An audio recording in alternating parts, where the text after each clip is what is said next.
사람이 없느니라. 아멘. 잘 아시다시피 히브리서의 저자는 이 편지에 누가 썼는지 잘 나와 있지 않기 때문에 발신자를 알 수 없습니다만, 저는 개인적으로는 사도 바울이 아닐까 생각합니다. 바울은 히브리인 중에 히브리인이었고, 또 당시에 바울만큼 구약과 또 율법에 대해서 통달한 사람이 없었습니다. 단지 문제는 이 문체가 조금 다른 서신과 다르다는 데에 있습니다만, 같은 사람이 썼다고 해서 늘 동일한 문체를 쓰는 것은 아니지요. 논문을 쓰는 문체랑 연애 편지 쓰는 문체랑 좀 다르지 않습니까? 이방인에게 쓰는 서신이랑 또 유대인들에게, 히브리인들에게 쓰는 문체가 좀 다를 수 있습니다. 그렇다면 왜 히브리서에서는 이것은 개인적인 추정입니다. 진지하게 안 들으셔도 됩니다. 왜 자신을 숨겼느냐, 그런 질문을 할 수 있습니다. 그것은 제 생각에는 아마도 바울이 내가 썼다 이렇게 말하면 유대인들이 반감을 가지고 저 배신자다 이렇게 생각하고 아예 이 글을 읽으려고 하지 않을 수 있기 때문에 자신이 숨겼지 않을까 그렇게 생각해 봤습니다. 이런 이유로 저는 개인적으로는 히브리서의 저자가 바울이 아닐까 그렇게 생각하고, 저 말고도 사실 많은 사람들이 바울이라고 이렇게 추정하고 있습니다. 어쨌든 이 히브리서의 이름처럼 이 서신의 주요 독자들은 이 유대인의 전통에, 히브리 전통에 서 있었던 사람들입니다. 유대인들이죠. 제사와 율법, 절기와 관습에 아주 익숙했던 사람들입니다.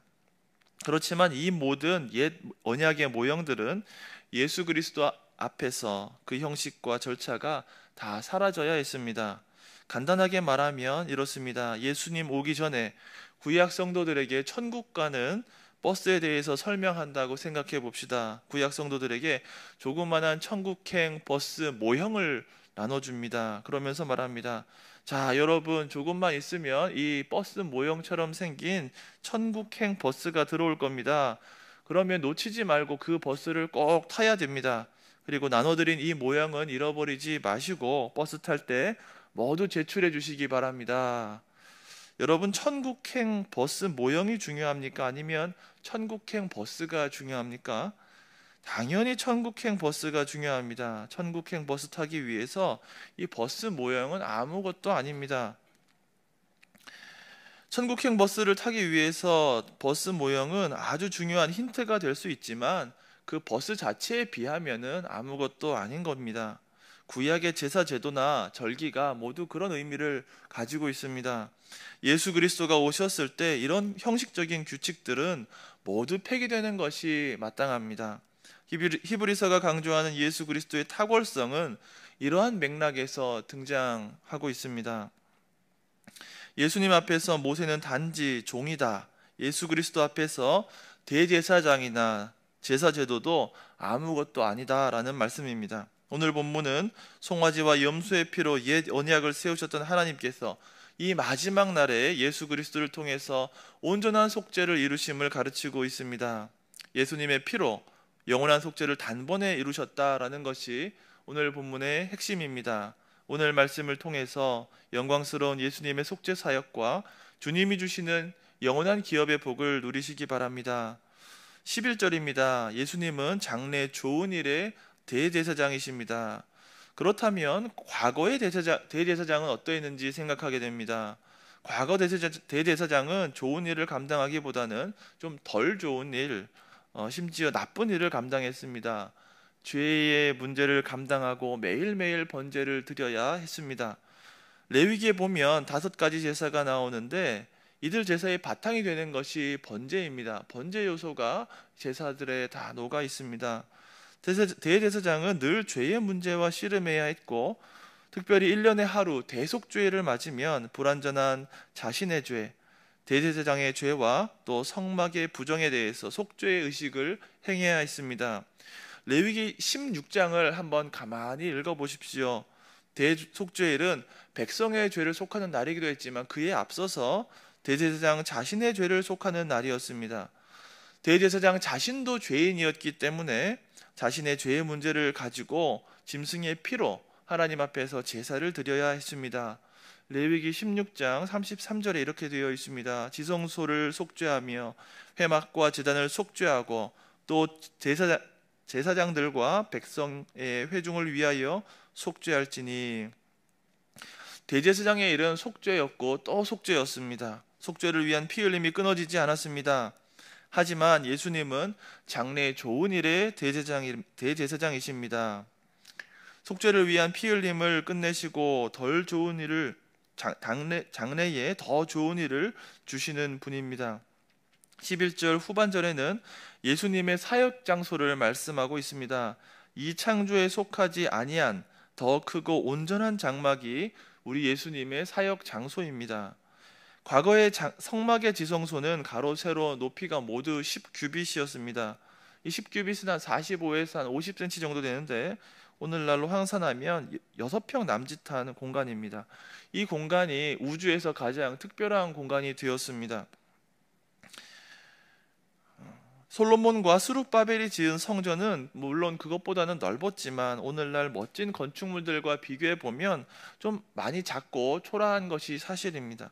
그렇지만 우리 예수님은 이 과거 대제사장이 일했던 공간에서 일하신 것이 아니라 하나님께 나아갈 때 비교할 수 없이 더 크고 온전한 장막에서 일하신 것입니다. 우리는 이곳이 어딘지 잘 알 수가 없습니다. 스데반 집사님이 설교했을 때 하나님이 손으로 지은 곳에 계시지 않는다 말했습니다. 본문에서 이 창조에 속하지 아니한 장막이 어디인지 알 수가 없기 때문에 예수님의 육체를 가리키는 것도 아닌 것 같습니다. 우리 예수님이 사역했던 이 공간은 이 땅 너머에 있는 곳입니다. 그래서 많은 설명이 필요하지도 않습니다. 저자는 이 장소에 대해서 많이 설명하지 않지만 우리의 관심을 끌고 있는 것이 분명합니다. 12절에 보면 이 장막을 통해 자기 피로 영원한 속죄를 이루시고 단번에 성소에 들어가셨다고 했습니다. 신비로운 장소에 영원한 효력을 가진 속죄 사역을 단 한 번에 이루셨습니다. 그래서 더 이상 양, 염소, 송아지 피를 흘릴 필요가 없게 되었습니다. 오히려 짐승의 피를 흘리면서 제사를 드린다면 우리 예수님의 속죄 사역을 믿지 못하는 불신 행위가 됩니다. 본문 13절, 14절이 그와 관련하는 말씀입니다. 우리가 고백하는 웨스터민스터 신앙고백서 소교리 문답에 오늘 말씀이 잘 나타나 있습니다. 소교리 문답 25문 제가 한번 읽어보겠습니다. 그리스도께서는 제사장직을 어떻게 수행하십니까? 그리스도께서는 단번에 자기를 희생 제물로 드려 하나님의 공의를 속상하시며, 속상이란 말은 속죄, 구속 그런 말입니다. 우리를 하나님과 더불어 화목하게 하시고 우리를 위하여 끊임없이 중보하심으로 제사장직을 수행하십니다. 소교리 문답 25문에는 예수님이 어떻게 대제사장의 의무를 수행하셨는지 나옵니다. 우리 예수님이 제사장으로 구속사역을 감당하셨을 때 제한적으로 일하셨다라는 것을 알아야겠습니다. 정통 교리에서는 제한된 구속, 제한구속이라고 말합니다. 간단하게 말하면 예수님은 모든 사람들을 위해서 대속제물을 되신 것이 아니라 자기 백성의 죄에서 구하기 위해서 죽으셨다는 말입니다. 예수님의 보혈은 귀중하고 측량할 수 없고 무한한 가치가 있지만 복음을 듣는 모든 사람들에게 유효한 것이 아닙니다. 성부 하나님의 뜻 안에서 구원하기로 작정된 이들을 위해서 우리 예수님이 희생하신 것입니다. 요한복음 17장 2절에 보면 아버지가 아들에게 주신 모든 사람을 위해 영생을 주신다 이렇게 기록되어 있습니다. 모든 인류를 위해서 예수님께서 십자가 지셨다면 현재 많은 불신자가 있는데 이것을 설명하기가 어렵습니다. 효력이 제한적이고 제한적으로 예수님께서 피 흘리셨다 이렇게 말해야 온전한 구속이라고 표현할 수가 있죠. 많은 사람이 예수님을 현재 믿고 있지 않은데 예수님께서 모든 사람을 위해서 피 흘리셨다라고 하면 예수님의 피 흘림이 좀 헛된 것이 되지 않겠습니까? 우리 예수님이 대제사장으로 단번에 자신을 제물로 드린 것은 하나님의 계획 안에서 택하신 자들을 위함이었습니다. 그런데 우리는 누가 하나님이 택하신 자들인지 잘 모릅니다. 그래서 열심히 때를 얻든지 못 얻든지 복음을 전해야겠습니다. 제한된 구속 교리를 가르치는 우리 정통교회와 다르게 현대주의 교파 가운데 만민 구원을 다스리는 이들이 있습니다. WCC 속한 현대 교파가 그렇습니다. 이들은 하나님의 뜻이 어떤 특별한 사람을 구원하신다는 것이 아니라 만인을 구원한다 이렇게 가르칩니다. 그래서 사람의 행위로 구원이 이루어지는 여지를 남겨둡니다. 모든 사람이 자신이 가진 자유의지를 가지고 구원의 길에 나아갈 수 있다 그렇게 말합니다. 기독교 역사에서 이런 부류를 펠라기안주의 혹은 알미니안이다 이렇게 부르기도 했습니다. 우리 예수님은 큰 제사장으로 하나님 작정 안에 있는 택하신 백성을 위해서 희생하시고 화목하게 하시고 계속해서 중보하시며 제사장의 일을 감당하십니다. 이런 예수님을 믿고 의지해야겠습니다. 그런데 오늘날에도 이 구약처럼 제사를 계속해서 드려야 한다는 사람들도 있습니다. 대표적인 부류가 로마 천주교입니다. 로마 천주교에서는 계속해서 제사장과 제사가 필요하다고 가르칩니다. 그것이 바로 사제와 미사입니다. 미사라는 말은 성체성사를 집례할 때 사용되는 라틴어입니다. 성체성사는 오늘날의 제사다 이렇게 가르칩니다. 천주교 교리서 1330절에 이렇게 나와 있습니다. 성체성사는 거룩한 희생제사라고 불린다. 성체성사가 구세주 그리스도의 유일한 제사를 재현하고 교회의 봉헌도 담고 있기 때문이다. 오늘날 제사로 이해하는 이 성체성사에서 사용된 라틴어 단어가 이 천주교 예전을 가리키는 말 미사가 되었습니다. 즉 천주교 예전은 제사다 이런 말입니다. 천주교 미사를 집례하는 사제들은 구약의 제사장에 비교됩니다. 천주교 교리서 1566절을 보면 사제는 단 한 번 바친 희생 제사를 주님이 다시 오실 때까지 미사의 희생 제사 안에서 재현하고 봉헌한다 이렇게 천주교 교리서에 나와 있습니다. 예수님이 하신 제사는 한 번이지만 사제가 이 땅에서 수없이 많은 제사를 드려야 한다 이렇게 가르치는 겁니다. 오늘 본문의 적용에 대해서 로마 천주교와 개신교는 전혀 다른 교리를 가지고 있습니다. 우리는 구약 제사가 폐지되고 제사제도 안에 나타난 참된 속죄 사역이 예수 그리스도 안에서 이루어졌다라고 고백하지만 천주교는 사제를 통해서 오늘날에도 예수님이 살찢고 피 흘리셔야 한다라고 합니다. 이러한 가르침 가운데 화채설도 나온 겁니다. 개신교와는 정반대의 가르침입니다. 자기 피로 영원한 속죄를 이루사 단번에 성소에 들어가셨다라고 말씀했는데 아직도 사제가 예수 그리스도의 피와 또 살을 찢고 흘려야 한다 가르칩니다. 성체, 성사, 미사, 화채설, 교황무호설 등 천주교 모든 교리는 예수님을 드러내기보다는 사제와 성자를 드러냅니다. 그래서 천주교에서는 일요일을 주일이라 말하지 않고 모든 성자의 날이다 이렇게 가르치고 말합니다. 오늘 본문과 관련해서 개신교와 천주교 가르침이 너무나 다르다라는 점을 참고해 주시기를 바랍니다. 15에서 17절은 언약, 유언에 대해서 말씀하고 있습니다. 15절에 언약이라고 번역됐고 17절에 유언이라고 했는데 헬라어에서는 모두 같은 단어입니다. 예수님의 영원한 속죄 사역을 통해서 새 언약의 시대가 열렸음을 말씀합니다. 언약은 성경을 관통하는 매우 중요한 주제입니다. 그래서 예수님이 오시기 전에 기록된 말씀을 옛 언약, 구약이다 말하고 예수님의 오신 후의 말씀을 신약이다, 새로운 언약이다 말합니다. 본문은 옛 언약과 새 언약 모두 예수님께 초점이 맞추어져 있다라고 가르칩니다. 우리나라 민법에 보면 정지 조건부 법률 행위라는 것이 있습니다.